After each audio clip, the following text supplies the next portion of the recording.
Negosyante. Salitang masarap pakinggan. Pero sa likod nito ay mga hirap na pinagdaanan. Salitang akala ng lahat ay parati kang may pera. Salitang mensahe gusto mo nang tumambling. Pero dahil sa salitang ito, ay patuloy kang lumalaban kahit gaano man kahirap.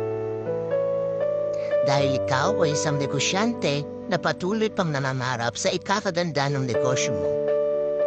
Hindi po ibig sabihin na may negosyo ka o nagnenegosyo ka mayaman ka na. Mayaman lang po kami sa pangarap at pananalig na mabago ang pagmulong buhay namin.